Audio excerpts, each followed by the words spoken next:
Professor, agora eu lhe prometo que é a última.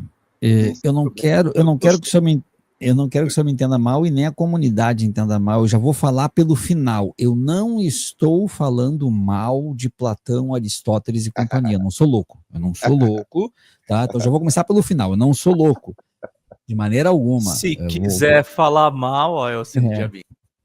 eu não vou, eu não vou negar a importância. Não é isso. Agora, a questão é, no ensino médio no Brasil,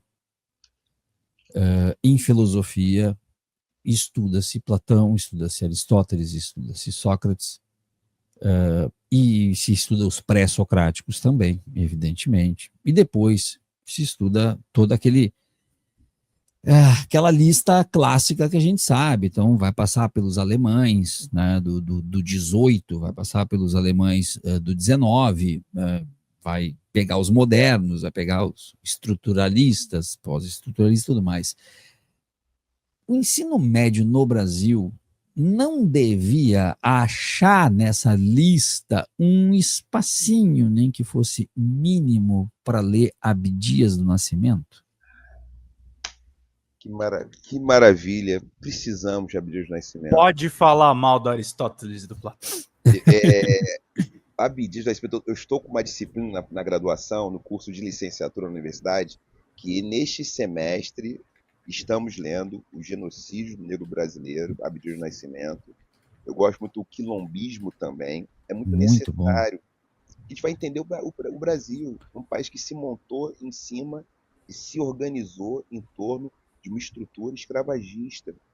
Isso está na mentalidade, né? Isso está na nossa cultura, num certo imaginário, né, que trata as pessoas dessas maneiras, né, a partir dos fenótipos, ou seja, as relações étnico-raciais, elas têm uma história longa no Brasil ligada à escravização. E quando a gente traz Abdias do Nascimento, por exemplo, Lélia Gonzalez, Beatriz Nascimento, trazer essas autoras e autores, é muito importante, Joel Rufino dos Santos, para a Joel gente Rufino. Joel Rufino dos Santos é fundamental, para a gente poder compreender como chegamos até aqui, né? Como chegamos até aqui, o que precisamos enfrentar se nós quisermos uma outra sociedade.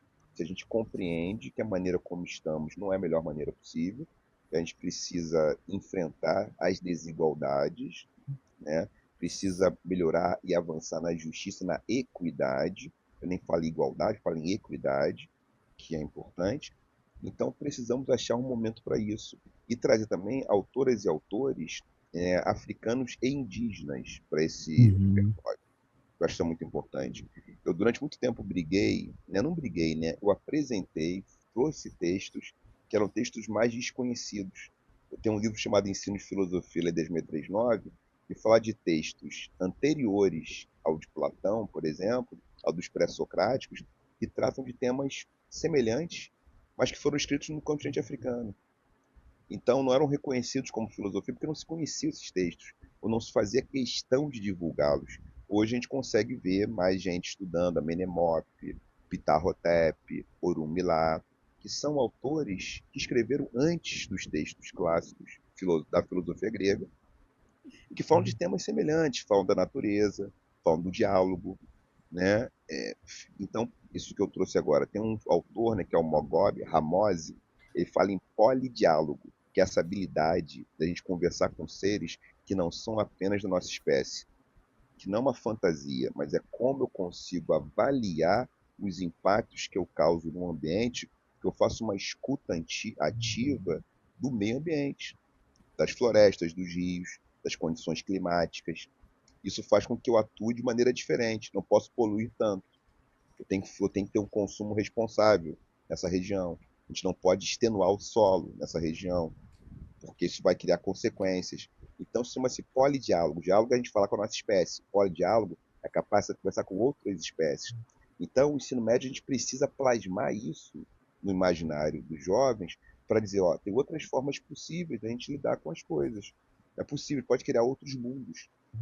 Não precisa ser só um mundo de uma competição desenfreada, uma guerra de todos contra todos, onde quem sair apaga a luz, ou salve-se quem puder, mas é assim, ó, vamos mudar nossas habilidades, para que nós possamos, né, ter mais qualidade, aproveitar esse milagre que é a vida, sem medo, com segurança psicológica.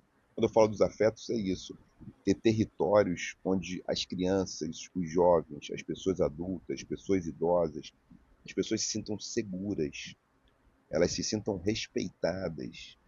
E para isso a gente não precisa operar numa fantasia de vamos amar tudo e todos ao mesmo tempo, com a mesma intensidade. Não precisamos amar todo mundo, mas podemos e devemos respeitar todo mundo, né? Eu até acho que nem dá para amar todo mundo. Não dá. Sinceramente.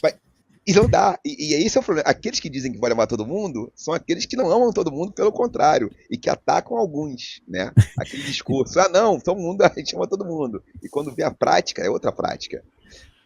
Porque eles vou passar para o Pedro vir com os últimos superchats. Eu queria dizer que também eu não vou faltar com um outro nome de autor no meu campo da história, que eu não posso negar, que me foi importante na minha formação e que faleceu há pouco tempo, chamado Alberto da Costa e Silva.